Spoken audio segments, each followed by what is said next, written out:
सभी दर्शकों को मेरा बहुत बहुत नमस्कार। दर्शकों, मैं आपका अपना वास्तु सलाहकार नवीन जोशी, बनबसा उत्तराखंड से। दर्शकों, कल एक सज्जन मेरे पास आते हैं एक छोटी सी शंका के समाधान के लिए। हालांकि देखा जाए तो ये शंका छोटी नहीं कह सकते, क्योंकि 35 से 40 किलोमीटर दूर कोई छोटी सी शंका के समाधान के लिए तो नहीं आएगा ना दर्शकों। तो उनकी शंका क्या थी? वो एक मकान बना रहे हैं। उनका जब हमारी टेलीफोनिक बात हुई, उस पर जो उन्होंने बताया था, मैं आपको शुरुआत से उनके बारे में बताता हूँ। 3-4 दिन पहले उनका मुझे फ़ोन आता है और उनका फ़ोन ये कहते हैं वो, गुरुजी, मैं आपका वीडियो मैंने आपका देखा। हालाँकि क्योंकि सर्च मैं कर रहा हूँ, काफ़ी लोगों के वीडियोज़ में देखे मैंने वास्तु के, और पिछले 16-17 साल से बस मैं वीडियो देखता रहता हूँ। क्यों? क्योंकि मुझे मकान बनाना था अपना, और वास्तु आधारित बनाना था। तो मैं सिर्फ आए दिन कुछ ना कुछ नए वीडियो जो आते रहते हैं, और वास्तु आधारित जो मैं जानकारी जुटा सकता था मैंने जुटाई, और वो मकान मैं बनाना शुरू किया। मकान उन्होंने बना भी लिया। मकान में 3 कमरे, हॉल बना लिया, किचन बना लिया, बाउंड्री वॉल करेंगे अभी, और टॉयलेट उन्होंने घर के बाहर दक्षिण दिशा में, साउथ वेस्ट छोड़ के, उन्होंने कहा कि साउथ वेस्ट के कॉर्नर से थोड़ा सा हट के साउथ की तरफ मैंने 10 फीट छोड़ के मकान से टॉयलेट बनाया है, और वहाँ वहीं सेप्टिक टैंक बनाया है। दर्शकों, लगभग उन्होंने तो ठीक है, कोशिश की उन्होंने बनाने की, बहुत अच्छा बनाया। अब वो राम जाने कि जब हम डायरेक्शन निकालते हैं कंपास से, जब हम सेंटर, क्योंकि इन्होंने कंपास से तो निकाला नहीं है, सारी चीज़ें करी, लेकिन कंपास से डायरेक्शन निकालना आदमी नहीं कर पाता है। तो कंपास से जब हम डायरेक्शन निकालेंगे, तो उस वक्त अगर वो जिस जगह पर इन्होंने टॉयलेट बनाई है, जिस जगह पर इन्होंने सेप्टिक टैंक बनाई है, बस वो जगह, मैं ऊपर वाले से प्रार्थना करता हूँ कि वो जगह साउथ वेस्ट ना निकले बस। क्योंकि हल्की सी भी अगर 10 डिग्री भी हमारी दिशा अगर टिल्ट हो जाती है नॉर्थ की, तो क्या होता है कि साउथ वेस्ट टिल्ट हो जाएगा। साउथ वेस्ट कॉर्नर जो उन्होंने सोचा हुआ है, दक्षिण और पश्चिम का कोना जो फिलहाल उन्होंने साउथ वेस्ट से सोचा हुआ है, अगर हल्का सा भी वहाँ पर डायरेक्शन टिल्ट होगा तो दिशा साउथ वेस्ट की आ जाएगी, तो वहाँ पर उन्हें उपचार करने पड़ जाएंगे। हालांकि मैंने उन्हें बता दिया, अगर बाय द वे ऐसा हो भी तो भी मैंने उनको उसका उपचार बता दिया है। मैंने कहा वो दिशा निकले ना निकले, आप उसका उपचार कर लीजिएगा ये वाला। तो दर्शकों देखिए, उन्होंने सब कुछ बना लिया, सीढ़ी पर आके अभी अटक गए हैं। सीढ़ियों वाला जब उन्होंने वीडियो देखा, तो उस पर मेरा वीडियो भी उनको मिल गया इसी बीच। तो उसमें उन्होंने देखा कि गुरुजी, आपने उत्तराखंड लिखा हुआ था और आपका नंबर मुझे दिख गया, और मेरी हिम्मत इसलिए बढ़ गई क्योंकि आपने उसमें एक बात, एक लाइन आपने कही थी कि मैं आपका अपना वास्तु सलाहकार। वो लाइन मुझे आप तक आपको फ़ोन करने पर मजबूर कर गई। मैं वरना फ़ोन नहीं कर रहा था, क्योंकि काफ़ी चीज़ें, काफ़ी परेशानियाँ थी उनकी, उन्होंने बताया, मैं अभी आपको बताऊँगा। मैं इस वजह से आपको फ़ोन नहीं कर पा रहा था, क्योंकि हिम्मत नहीं बन पाई पहले कि फ़ोन करूँगा तो पता नहीं क्या होगा, फ़ीस कितनी होगी, कैसे बात करूँ, क्या आएँगे या क्या करेंगे, ये सब मंथन मेरे अंदर चल रहा था। लेकिन मैंने हिम्मत करके जब उत्तराखंड का देखा, तो एक हिम्मत बन गई आपके लिए कि फ़ोन कर लूँ आपको मैं। तो उनका मुझे फ़ोन आ जाता है।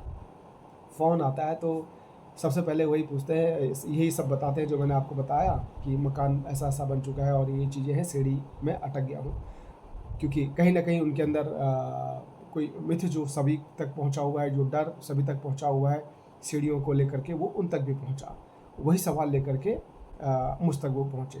तो उन्होंने, अब एक सवाल था कि गुरुजी, मैं मिलने की मेरी बहुत इच्छा है आपसे, और अब बात करने के बाद अब मुझे 100% आपसे मिलना ही मिलना है। अब आप चाहे फ़ीस हो चाहे ना हो, ये मायने नहीं रखता मेरे लिए। अब आपसे मैं मिलूँगा ज़रूर बस। मतलब इस मकान में आपका आपका कोई भी चीज़ आपके द्वारा ज़रूर होनी चाहिए गुरुजी। दोस्तों, मेरे लिए बहुत बड़ी बात थी, जब उन्होंने ये शब्द उन्होंने मेरे को कहे, तो मेरे लिए बहुत बड़ी बात थी। और ये हमेशा मैं अपने गुरु का धन्यवाद करता हूँ, और मेरे देव जो मेरे श्री कृष्णा, जिनको मैं अपना गुरु मानता हूँ, ये सब उन्हीं का आशीर्वाद है। क्यों? क्योंकि जब आप अपना स्वार्थ रख के बात नहीं करते हो, जब आप अपना लालच रख के बात नहीं करते हो, तो ये सारी चीज़ें होती हैं, उनका आशीर्वाद। और देखिए, जब हम सोचते हैं ना अपना लालच रख के बात करें, तो हम वहीं ख़त्म हो जाते हैं। लेकिन हम बिना लालच के रखते हैं, बिना स्वार्थ के बात करते हैं, तो ज़रूरी नहीं कि एक जगह से पैसा फ़ीस नहीं आएगा, 2 जगह से फ़ीस नहीं आएगा। वो 2-4 जगह की अगर फ़ीस नहीं भी आएगी ना, तो ऊपर वाला बैठा हुआ है। आपका वास्तु अगर आपने अच्छा किया हुआ है, और ऊपर वाले के साथ में आपका कॉन्टैक्ट अच्छा है, मतलब आपका भाव उसके साथ में अच्छा है, आप कर्म अच्छा कर रहे हो, वो 10 द्वार खोल देता है। और आपके आपके कमाई का सोर्स, देखिए, पैसा मायने नहीं रखता। अब औरों के लिए तो रखता है दर्शकों, अब पता नहीं, लोग कहते हैं कि भाई पैसा नहीं होगा तो क्या करेंगे, लेकिन मेरे लिए पैसा बहुत ज़्यादा मायने नहीं रखता, पता नहीं क्यों। अब ये सब जो साधु वाली बातें होती हैं, वो थोड़ा बहुत मेरे अंदर हैं।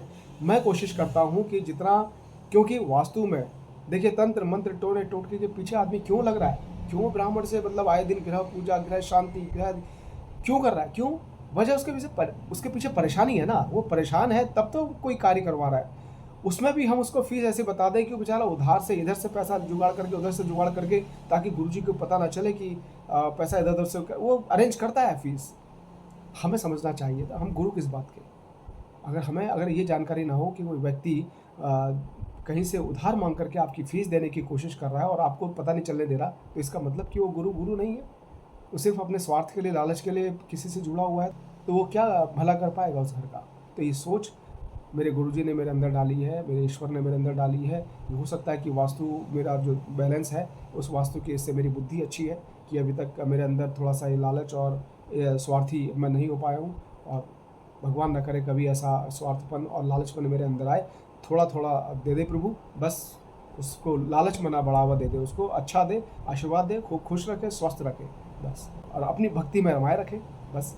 अब दर्शकों जाते हैं उनकी शंका की तरफ, क्योंकि मैं जब थोड़ा-सा कुछ और बातें करता हूँ तो मैं थोड़ा-सा वीडियो मेरा लेंथी हो जाता है, क्योंकि मैं बातें भी ज़्यादा करने लगता हूँ। तो आइए उनकी शंका पे जाते हैं। तो वो आए मुझसे मिलने, तो उनकी बात में थोड़ा-सा बैक आते हैं, पीछे आते हैं। तो जब उन्होंने कहा कि गुरुजी आपकी फ़ीस वगैरह बताइए, तो मैंने उनको सिर्फ़ ये बोला, जब उन्होंने मुझे ये कहा कि गुरुजी मैंने आर्किटेक्ट भी नहीं किया हुआ है। क्यों?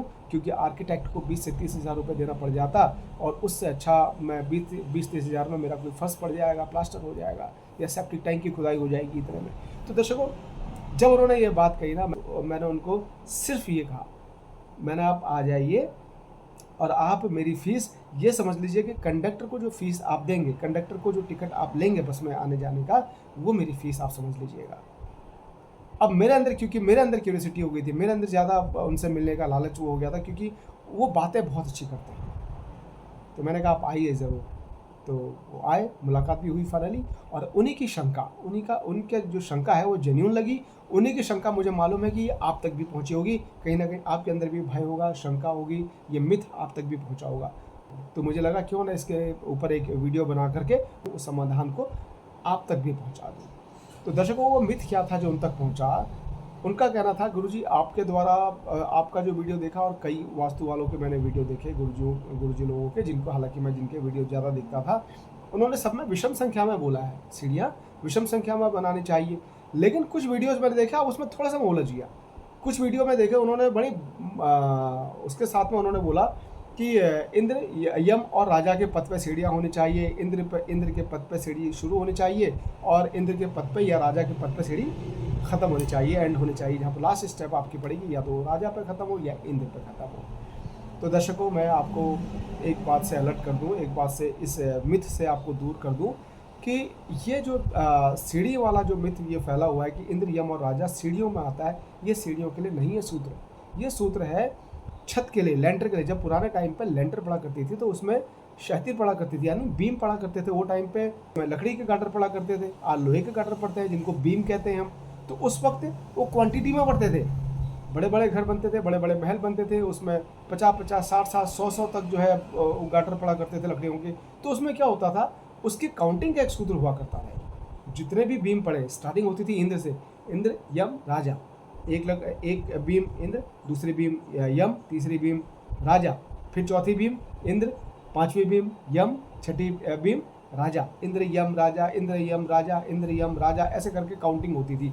और जब वो लास्ट बीम तक पहुँचते थे, जो लास्ट बीम होती थी वो या तो इंद्र पे रुकते थे या वो राजा पे रुकते थे, यम पे नहीं रुकना पड़ता था।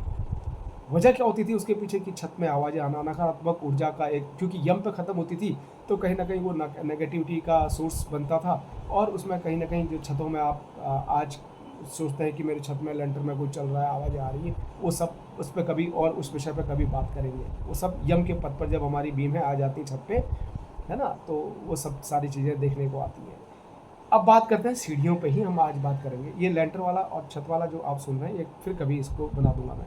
ये सिर्फ याद कीजिए कि ये सूत्र इंद्र, यम, राजा, ये बीम पे इस्तेमाल होता है, सीढ़ियों पे नहीं होता। इस भय से, इस मिथ से, इस डर से आप दूर रहें, और निसंकोच आप जब भी सीढ़ियाँ बना रहे हो, दिशाओं का वीडियो मैं बना चुका हूँ, दिशाओं के वीडियो आप देख लें कि हर दिशा में किस तरीके से बनानी है और विषम संख्या में बनानी है। बस इससे अलावा ज़्यादा ध्यान मत दीजिए।